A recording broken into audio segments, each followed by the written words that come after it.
Hello and welcome back to the channel. I'm reporting to you again out here in North Carolina, far away from the epicenter that New York City has become. I hate to say I told you so, but I knew things were going to get crazy in New York City. Now over 30,000 cases, and I'm basically just coping with being in quarantine in a town that's not my own, in a small town, and in a rural area.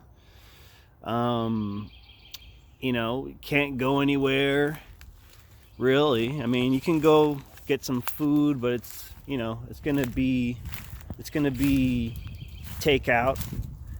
We went to this barbecue spot, and the waitress was stressing out. She was saying how she's trying to explain to her daughter why schools are closed. Her daughter's thinking like everybody's infected.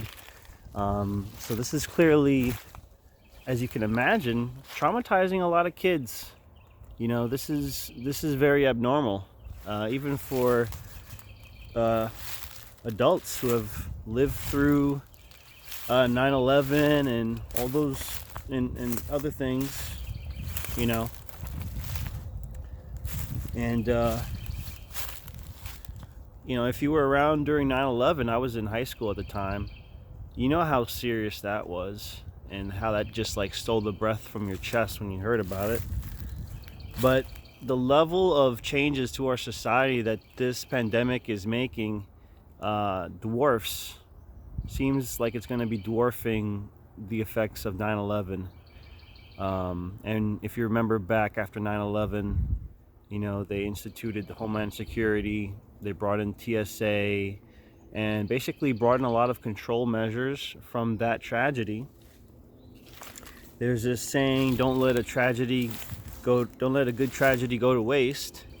And that's what tends to happen with governments. They tend to take these tragedies and enact more power. They take it as an opportunity to grab more power, and through a medical tyranny, they've got more power than they know what to do with. They're gonna have Hitler's wet dream worth of power. You can't go anywhere. You can't assemble. Our First Amendment rights are a thing of the past now. They're shutting down the Second Amendment in California, New Orleans, which is rapidly increasing in cases. So there are definitely some moves being made to limit our rights at this moment. And you can definitely argue that, in some cases, maybe it's necessary. But we have to look at the end goal here. If this is how life is going to be moving forward, then we're going to be in a very rough spot. A much worse spot than if the virus were just to infect everybody, really. Just think about those movies like Divergence and Logan's Run. What happens in these movies? Well, they say, it's too dangerous to go outside the walls, so everybody's got to live in this bubble city.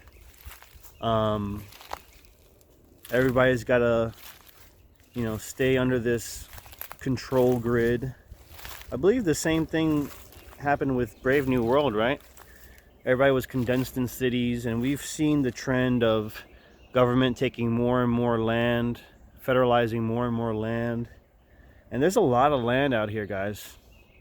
You might think that, living in a dense city that the world is overpopulated, but no, it's really those cities are what's overpopulated. New York City is crazy overpopulated. Meanwhile, there's these swaths of land everywhere where you can have plenty of space to live and grow your own food.